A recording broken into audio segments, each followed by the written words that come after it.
પ્રાપ્ત થઈ રહ્યા છે મોટા સમાચાર એ કે હવે સસ્પેન્સ પર હવે અંત આવી ચૂક્યો છે। રીબડાના અનિરુદ્ધસિંહ જાડેજાને લઈ આ મોટા સમાચાર એ જે રહસ્ય હતું કે શું આખરે સરેન્ડર કરશે કે કેમ, અને મોટા સમાચાર અનિરુદ્ધસિંહ જાડેજાએ આખરે હવે સરેન્ડર કર્યું છે। પૂર્વ ધારાસભ્ય પોપટ સોરઠિયા મર્ડર કેસમાં હવે અનિરુદ્ધસિંહ જાડેજાએ સરેન્ડર કર્યું છે। તમે જુઓ કે 24 કલાકમાં કેવો ઘટનાક્રમ સર્જાયો। 18 સપ્ટેમ્બરનું અલ્ટિમેટમ હતું, જો કે પછી તેઓ સુપ્રીમ કોર્ટ પહોંચી ગયા। સુપ્રીમ કોર્ટે તેમને 1 સપ્તાહની રાહત આપી કે ભાઈ 1 સપ્તાહ તમે ચલો નહીં કરી શકો, પરંતુ જે સામે પક્ષે પોપટ સોરઠિયાના પરિવારના લોકો છે એ પણ પહોંચ્યા સુપ્રીમ કોર્ટ અને એમણે વાંધા અરજી કરતા પછી સુપ્રીમ કોર્ટે સ્ટે આપ્યો અને સુપ્રીમ કોર્ટે કહ્યું કે હવે તમારે આજે એટલે કે 19 સપ્ટેમ્બર રાત્રે 8 વાગ્યા સુધીમાં સરેન્ડર થઈ જવું પડશે। અને હવે ગોંડલ અત્યારે તેઓ પહોંચ્યા છે કોર્ટ। વિગત એવી મળી છે કે લગભગ 10-15 મિનિટ પહેલા જ અનિરુદ્ધસિંહ રીબડા ગોંડલ કોર્ટ પહોંચ્યા છે અને પછી તેમને જેલમાં લઈ જવામાં આવશે। રીબડાના અનિરુદ્ધસિંહ જાડેજા કે જેમણે આખરે સરેન્ડર કરી લીધું છે। પૂર્વ ધારાસભ્ય પોપટ સોરઠિયા હત્યા કેસમાં આ સરેન્ડર થઈ ચૂક્યું છે। ગોંડલ કોર્ટમાં અનિરુદ્ધસિંહ જાડેજા પહોંચ્યા અને તેમણે સરેન્ડર કર્યું છે। એક જ વિગત એ મળી છે કે હવે ગોંડલથી જુનાગઢ જેલમાં તેમને રવાના કરાય તેવા સંકેત અત્યારે મળી રહ્યા છે। સુપ્રીમ કોર્ટે રાત્રે 8 વાગ્યા સુધી સરેન્ડરનો આદેશ કર્યો હતો। વર્ષો પહેલાનો આ પોપટ સોરઠિયાનો કેસ કે જેમાં તેમણે 18 વર્ષની જેલની સજા તો તેમણે પૂરી કરી હતી, પરંતુ પોપટ સોરઠિયાના જે પૌત્ર છે એમણે અરજી કરી હતી કે ભાઈ આ આખા કેસમાં આજીવન કેદની સજા ફટકારવામાં આવી છે, તો પછી કેમ તેમને જેલમાં મુક્તિ આપવામાં આવી અને પછી હાઈકોર્ટે કહ્યું કે તમારે સરેન્ડર કરવું પડશે। જો કે એને લઈ પછી તે સુપ્રીમ કોર્ટમાં પહોંચ્યા હતા। સુપ્રીમ કોર્ટે પણ ઠેરવ્યું હતું કે સરેન્ડર કરવું જરૂરી છે। એ આખો કેસ કે જ્યારે 15 ઓગસ્ટનો દિવસ હતો અને પોપટ સોરઠિયાની હત્યા કરી દેવામાં આવી હતી, આ આખો જે કેસ જે વર્ષોથી ચાલ્યો, અનિરુદ્ધસિંહ જાડેજાએ 18 વર્ષ જેલની સજા પણ તેમણે ભોગવી હતી। જો કે પોપટ સોરઠિયાના પરિવારના જનો ત્યાં પહોંચ્યા હતા હાઈકોર્ટમાં અને કહ્યું કે આ કેસમાં અમને ન્યાય મળ્યો નથી, ન્યાય મળવો જોઈએ।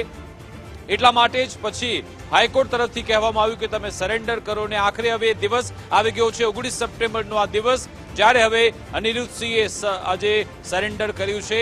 છેલ્લા 2-3 દિવસથી ન્યાયિક લડત ચાલુ હતી। અનિરુદ્ધસિંહ જાડેજાએ ઘણા બધા પ્રયત્ન કર્યા કે કોઈ આમાં એક એવો સ્પેસ મળી જાય કે હું તેમનાથી કાયદાકીય કાર્યવાહીથી બચી શકે, પરંતુ હવે તેમને કોઈ પણ જગ્યાએથી એવી રાહત નથી મળતી દેખાઈ રહી। હવે એમના મનમાં પણ શું ચાલી રહ્યું છે, એમણે શું રણનીતિ ઘડે છે પોતે જાણે, પરંતુ અત્યારે હવે તેમને જુનાગઢ જેલમાં રહેવું પડશે ને હવે પછીનો ઘટનાક્રમ દર્શક મિત્રો એ શરૂ થશે કે હવે જેલમાં પહોંચ્યા બાદ શું તેમને ત્યાંથી કોઈ રાહત મળે છે, કોઈ ત્યાંથી માફી મળે છે। કમિટી બનાવવાની જે વાતો થઈ રહી છે, એક વાત તો છે, સાથે સાથે ગોંડલ પોલીસ, શું ગોંડલ પોલીસ અમિત ખૂંટના કેસમાં તેમની ધરપકડ કરે છે કે કેમ, એના પર પણ નજર રહેશે। અમારી સાથે ધર્મેશ પણ જોડાઈ ગયા છે, એમની સાથે પણ વાત કરીએ। ધર્મેશ, આખરે અનિરુદ્ધસિંહ જાડેજાએ હવે સરેન્ડર કરી દીધું છે, પરંતુ સવાલ એ થાય કે આગળની જે એમને જે વિગત હતી એવી કે ભાઈ આજ પોપટ સોરઠિયાવાળા કેસમાં એમને કદાચ ફરી એકવાર કોઈ રાહત મળે કેમ એ માટેની કમિટી બનશે, એ બધી બાબત તો છે, પરંતુ ગોંડલ પોલીસ હવે એમની સામે કોઈ કાયદાકીય કાર્યવાહી કરશે કે કેમ, એના પર પણ સવાલ। વિકાસ, અનિરુદ્ધસિંહ જાડેજાનું સરેન્ડર અને એની ન્યાયિક લડત છેલ્લા 2 દિવસથી ટોક ઓફ ધ ટાઉનની પણ ટોક ઓફ ધ ગુજરાત હતું। અને તમે જુઓ કે 18મી સપ્ટેમ્બર એમનો અંતિમ દિવસ હતો કે ત્યારે એમને જુનાગઢ જેલમાં સરેન્ડર થવાનું હતું। એ દરમિયાન જે સરેન્ડર થવાના સાંજે એક ટ્વિસ્ટ આવે છે અને સુપ્રીમ કોર્ટમાંથી 7 દીની મુદત આવે છે કે 7 દીની રાહત મળી અને અનિરુદ્ધસિંહ સહિત સમર્થકો માટે રાહતના સમાચાર। એ જ સમાચાર પત્યાના આજ સવારથી જે સમાચાર આવ્યા કે ભાઈ 7 દીની મુદત રદ કરી છે અને હવે આજે સાંજે 8 વાગ્યા સુધી સુપ્રીમ કોર્ટે આદેશ કર્યો છે સરેન્ડર કરવાનો। આ બધાની વચ્ચે ભલે અમદાવાદ હોય કે સુરત હોય, જ્યાં એમનું આશ્રય સ્થાન હોય અનિરુદ્ધસિંહનું, પણ પહોંચ્યા પોતાના માદરે વતન અને હોમગ્રાઉન્ડ ગોંડલમાં, અને ગોંડલ કોર્ટમાં અત્યારે એમણે સરેન્ડર કર્યું છે। સૌથી મોટા સમાચાર અત્યારે છે કે સરેન્ડર કર્યું છે। અત્યારે કાયદાકીય કાર્યવાહી ચાલી છે। અત્યારે આપણા જે પ્રતિનિધિ છે એમણે કીધું ત્યાં કોર્ટમાં જ કાર્યવાહી ચાલે છે। હવે જોવાનું એ છે કે એમને સરેન્ડર કર્યું છે એટલે સુપ્રીમ કોર્ટના આદેશ અંતર્ગત છે, તો એમને જુનાગઢ જેલમાં સરેન્ડર માટે પોલીસ લઈ જશે કે અમિત ખૂંટવાળો જે છે કે જે પણ પોલીસમાં હજી ફરારમાં જ હતું એ પણ એમાં અનિરુદ્ધસિંહ, રાજદીપસિંહ અને એમના એક ત્રીજો શખ્સ. તો હવે જોવાનું એ છે. પરંતુ સૌથી મોટા સમાચાર આજે પણ એવું લાગતું હતું કે સાંજે કંઈક નવું ટ્વિસ્ટ આવશે, કારણ કે તમે જો દેશની વડી અદાલતમાં રાત્રે 7 દિવસની મહેતલ આવે અને પછી આજ સવારે 24-48 કલાકનો ગાળો એવો રહ્યો.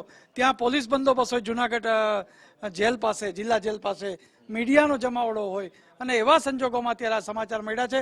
હવે જોવાનું એ છે કે ગોંડલથી એમને જુનાગઢ સેન્ટ્રલ જેલ, જિલ્લા જેલનો હવાલો સોંપે છે કે કંઈ અન્ય વિગત થાય છે, એના ઉપર પણ અત્યારે સસ્પેન્સ રહેશે. પણ આખરે સમર્પણ કર્યું છે, આત્મસમર્પણ. આ એક ચોક્કસ સૂત્રો નહીં અને ચોક્કસ વિગત સાથે આ સમાચાર પાકા છે. બિલકુલ. અને બીજો સવાલ એ પણ થાય કે હવે પછી અનિરુદ્ધસિંહનું ભવિષ્ય શું? હવે લગભગ જેટલો પણ સમય કાયદાકીય કાર્યવાહી ચાલે જેલમાં જ એમને રહેવું પડશે કે પછી ગોંડલવાળા કેસમાં એમની જો ધરપકડ થઈ જાય, એ કેસમાં પછી કોઈ આગળ સુપ્રીમ કોર્ટમાં પહોંચે તો કોઈ થાય. સાથે સાથે જે વાત વિગત થઈ રહી છે કે પોપટ સુરેઠાવાળા કેસમાં એમણે 18 વર્ષની જેલની સજા ભોગવી છે, એ સતત એ તર્ક આપતા રહે છે અને ત્યારબાદ એક કમિટીના ગઠનની વાતો પણ થઈ રહી છે. પછી અંતિમ નિર્ણય રાજ્ય સરકાર લેશે કે ભાઈ એમને સજા માફી આપવી કે કેમ. એ બધો સમય પણ ખૂબ જ લાંબો ચાલી જશે. સુપ્રીમ કોર્ટનો જે આદેશ છે એ એવો હતો કે હાઈકોર્ટે જે 4 સપ્તાહમાં અનિરુદ્ધસિંહ જાડેજાને સજા મોકૂફીમાં હાજર રહેવાનું કહ્યું હતું, એમાં છેલ્લી 18મી સપ્ટેમ્બર એની મુદત હતી. અને હવે જ્યારે જે વાત થઈ કે તમે હાજર થયા પછી તમારો જે બચાવ છે કે અમે આ જેલની સજા પૂરેપૂરી ભરી છે, પણ સોરઠિયાના જે પ્રપોત્ર છે જેણે હાઈકોર્ટના દ્વાર ખખડાવ્યા હતા, એમનું કહેવાનું છે કે 2 કે 2.5 વર્ષ એમણે જેલવાસ ભોગવવો પડશે. એ દ્રષ્ટિએ તેમણે હાઈકોર્ટમાં ગયા હતા. હવે એવું છે કે જો જેલમાં સરેન્ડર થશે એટલે હવે જેલની જો પ્રક્રિયા થશે જુનાગઢ જેલ, એટલે કે છેલ્લે જ્યારે સજા મોકૂફી થઈ, TN બિસ્ટ જ્યારે જેલના વડા હતા ત્યારે આ સજા મોકૂફી હતી. એટલે સજા મોકૂફીવાળી જેલ જુનાગઢ જેલ છે. એટલે જો ત્યાં સોંપશે તો પછી એક કમિટી રચાશે. કમિટીમાં રાજ્યના ઉચ્ચ સ્તરીય અધિકારીઓ, કલેક્ટર, SP આ તમામ રહેશે અને એ સમીક્ષા કરશે કે અનિરુદ્ધસિંહ વાળો જે દાવો છે અને પોપટલાલ સોરઠિયાના પરિવારનો દાવો છે એમાં સાચું શું, એ પછી થશે. પરંતુ આ બધા જ વચ્ચે બીજી મુશ્કેલી એ છે કે ગોંડલમાં જે અમિત ખૂંટ રીબડાના એ પણ અનિરુદ્ધસિંહના વિસ્તારના જ, અને એની જે આત્મહત્યા કેસ છે એમાં જે સ્યુસાઇડ નોટ છે એના આધારે ગુનો નોંધાયો છે અને મરવા મજબૂર સહિતની જે વાત છે, આ તમામ વસ્તુ જોતા આ 2 મુશ્કેલીઓમાંથી અત્યારે એક મુશ્કેલીમાં એ સરેન્ડર થયા એક આવી ગઈ છે. પરંતુ ગોંડલ પોલીસવાળી વાત શું થાય છે એ હવે આગળના કલાકોમાં ઘણું બધું ચિત્ર સ્પષ્ટ થશે. એક વાત નક્કી છે કે ગોંડલ પોલીસ આ ગુનામાં એટલે કે સ્યુસાઇડવાળા કેસમાં અનિરુદ્ધસિંહ સહિત ત્રણેયને ઝડપી શકી નથી.